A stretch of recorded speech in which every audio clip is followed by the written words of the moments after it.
SSRİ Qazaxıstanda böyük bir əməliyyat keçirtdi. Rəsmi sənədlərdə bu əməliyyat barədə az məlumat verilsə də, nəticəsi böyük oldu. Hamımız bilirik ki, o dövrdə həm də Qazaxıstan SSRİ-nin tərkibində strateji bir ərazi idi.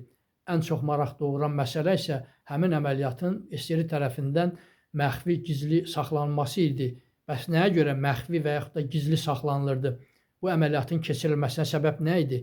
Əməliyyata gəldikdə isə hər bir şey 1973-cü ildə Moskvada mənzillərin birindən kutka oğurlanması ilə başlandı. Tez bir zamanda milis orqanları həmin kutkanı taparaq öz sahibinə qaytardı. Lakin kutkaya baxış zamanı məlum oldu ki, bu kutka saxta yolla hardasa istehsal olunur. Onun üzərində heç bir etiket, mənbə barədə məlumat verilməmişdi. Və beləliklə də dövlət orqanları axtarışa başlayırlar və bir müddətdən sonra axtarışlar nəticəsində məlumat əldə olunur ki, bu kutkalar Qazaxıstanda istehsal olunur saxta yolla. Qazaxıstanın Karakanda şəhərindən başqa digər iki böyük şəhərdə də fabriklərdə gecə növbəsində bu kutkalar istehsal olunur. Beləliklə də dövlət orqanları öz adamlarını həmin fabriklərə işə düzəldərək orada gedən prosesləri tamamilə daha da ətraflı öyrənirlər. Və beləliklə də 4 mafiya başçısı ilə yanaşı 500 nəfərə yaxın şübhəli şəxs saxlanılır.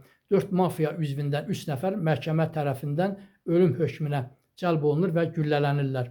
Bir nəfər isə 15 il azadlıqdan məhrum olunur. Digər həbs olunanlar arasında isə 3, 7 il, 10 il müddətinə azadlıqdan məhrum edilənlər də var idi. Həmin azadlıqdan məhrum edilən insanlar arasında milis orqanlarının nümayəndələri, dövlət orqanlarının da nümayəndələri də var idi.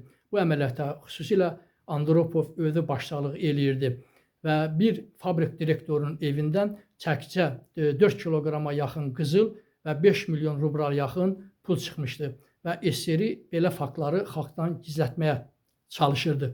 Əgər bu tip videolar maraqlıdırsa, kanalıma abunə ola bilərsiniz.